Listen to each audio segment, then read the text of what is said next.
Hey everybody, welcome to a new video. It's Thursday, November 1st, the day after Halloween. That means I'm all hopped up on candy. So let's have a good time, let's party. Doubly good news today is that we're looking at the self-driving vehicles. I've just unboxed the new one here from Vex, which is great after going through charging the battery and updating some of the firmware in there. I started playing with it. A lot of fun. Seems like they fixed a lot of the bugs from the Vex Coding Studio that we had last year. So I'm really excited about that.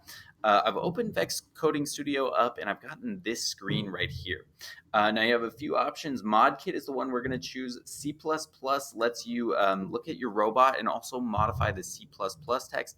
And C++ Pro, maybe we'll eventually get to the point where we can use that. So let's click this and choose it and see what we got here. So first thing we're going to see is we have, the screen is totally different this year, and you actually have to set up the motors similarly to what you have to do if you're actually using the Vex robotics kits and using Robot C. So we're going to need two motors here. There's not too much. Let's see. It still takes a second here. Okay, there's motor one. Let's do a real intentional click here. There we go. Motor two. And while we're here, let's just go ahead and rename these. And let's see, let's name this one left motor. And let's name this one right motor. And then we're going to have to do a few things to make sure that these are configured for use. The first one is to click on it, this number here, and select the port that it's in. Now, I believe the left motor is connected to port 1 on my device. Yours could certainly be different. So just go ahead and check those wires, wiggle it around, see which one's which. This one, I believe the right motor is in port 2, and the Vex Vision camera is in port 5. After we click on it, I'm going to click on this settings thing right here. And both of the motors are the same, but they're aligned differently. So one of them will spin forward, one of them will spin, I guess, backward. It will make the wheel go backwards. So I think the right motor is the one that you want to reverse in order to make the car actually roll forward when you roll the right motor forward. I could be wrong about that, but let's go with that, and then that'll be an easy adjustment to make later. Okay, so a couple other things about Vex Coding Studio. Here you can click up and go to the blocks view. You can get all of your different blocks here from these buttons. You can also edit the text view, which we will do soon enough. Over here, you can click on the brain. Nothing's found yet, but once you plug it in, it will probably ask for some updates. That's where you want to go to do those, to install those updates. The first time you plug it in, and then perhaps there will be subsequent updates pushed out to us. Let's see, the slots, the play, the pause, everything. Right here is important as well in order to save your projects, get new projects, open them, all that kind of thing. Let's see. Let's save this as first. Let's see. You know what? No, let's say this says 1.2 sorry, 2.2.2 project. I'm not sure. Jack. Okay. And we'll click save right here, and it will ask me, where do I want to save it? Let's save it in the documents folder. It might not be there already. So anyways, there we go. We've saved it in the documents folder. I think we're ready to start coding here. So let's look at what we have here. So let's kind of just go through this. And now the first one is kind of like making that Tetris piece like shape where you go forward and then you make a left turn and then you go, I guess, left or forward when you're facing left, and then you turn right and you go up. So that's the one we're looking for. And we're going to need a lot of things from the control bar here. So we're going to need quite a few of these whens here. I think we will need actually 1, 2, 3, 4. Now you can't copy and paste the blocks like you can with MIT App Inventor or Scratch, but you can copy and paste text. So we will take advantage of that feature as well a little bit later on. So let's see. So let's go ahead and set these up. So these are sort of our event handlers. And then this controls what to do when it's started, right? So right now, all of these are set to started, but we're going to change them and we're going to go to a new one. And we're going to make this one, let's say left. Actually, I'll go with lowercase this time. Save, and we'll do this one as a new one for right. I'll again go lowercase. And oh, I guess it's forcing me into all uppercase. That's great. Straight. Okay, save that. And now you'll notice that we can pull out broadcast and wait, and we can set this to right, left, or straight, whatever we want to do, whatever we want it to do. So when the program is started, broadcast and wait and go straight, right? And then let's pull a couple more of these in here. I think we're going to need a total of 5 of them. And let's do a left first, and then we'll go straight again, and then we'll make a right turn, and then we'll go straight again, and that should be the right sort of path there. Okay, fantastic.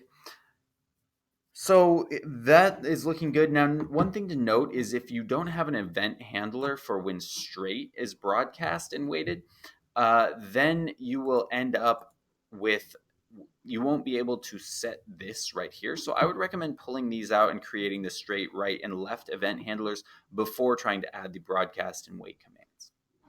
Okay, moving on here, let's create us a variable here, a Boolean variable, and this one's going to be called debug. And I'm going to go all caps here, save. All right, so debug equals true. Let's pull that to the beginning of the program. And this is going to allow us to print things out on the screen before we sort of test them by using the motors. So let's see what we mean by that. Let's go back to our control blocks. And we're going to pull out a couple of if-else statements. So let's pull that out. If, okay. And let's see, where can we get our, we want to say debug equals true. So I believe we could find that in our operators. And we can drag this out right here.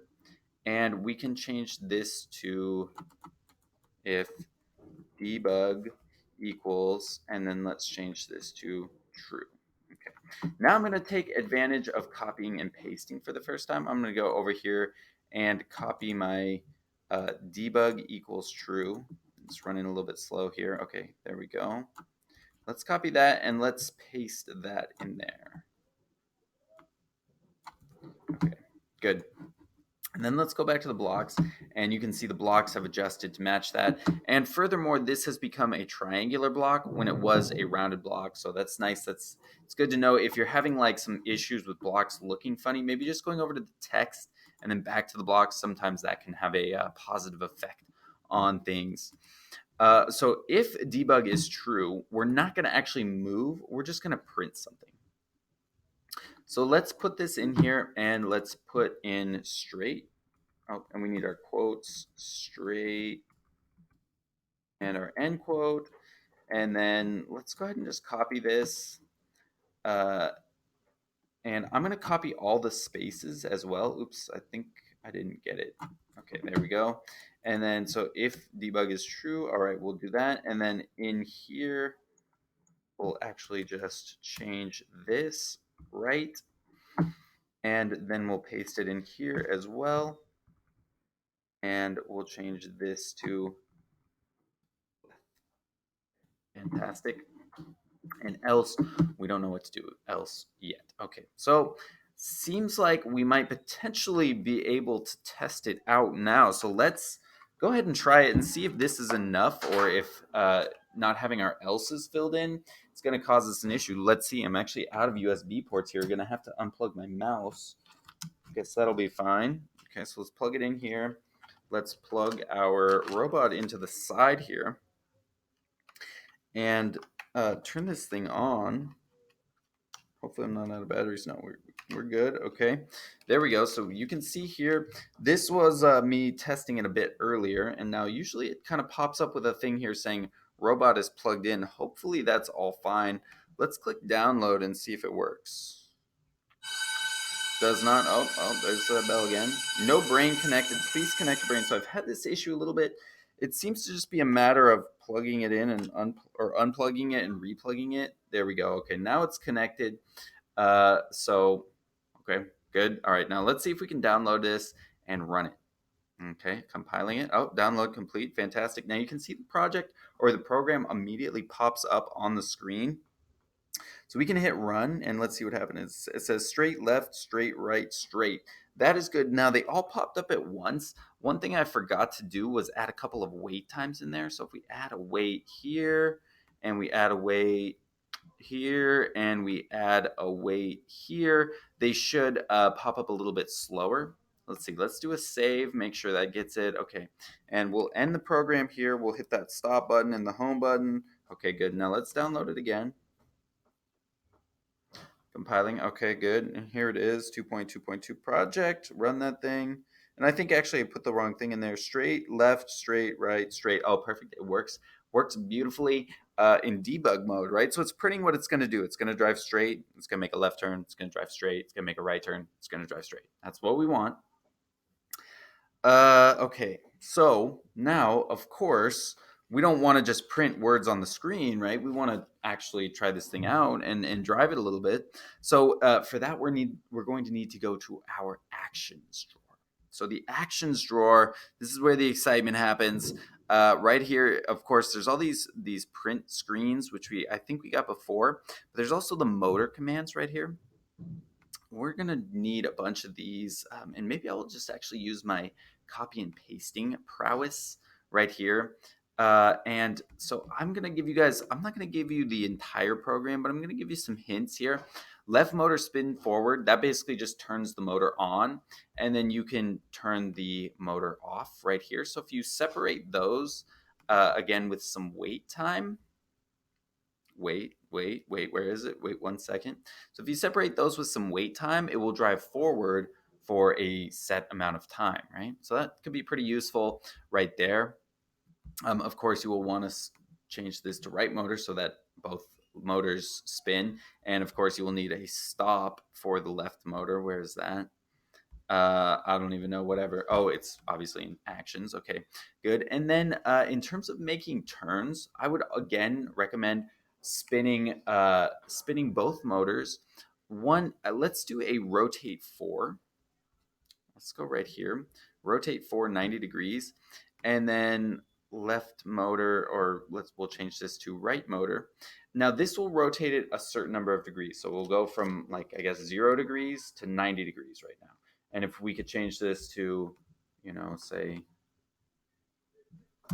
180 degrees, and it will go from 0 degrees to 180 degrees, right? And the thing we can do also is make it negative. So it'll go from 0 to negative 180 degrees. So it will also rotate backwards for us. So that is how we're going to make turns. That's how we're going to drive straight. And now, I would hate to leave the fun of testing and debugging this thing out of it. So so I'm gonna just go ahead and end the video there. Plus, we're dragging on a little bit. Anyways, hope this was useful for you in figuring out how to use Vex Coding Studio, how to get all that going. Good luck on driving those patterns.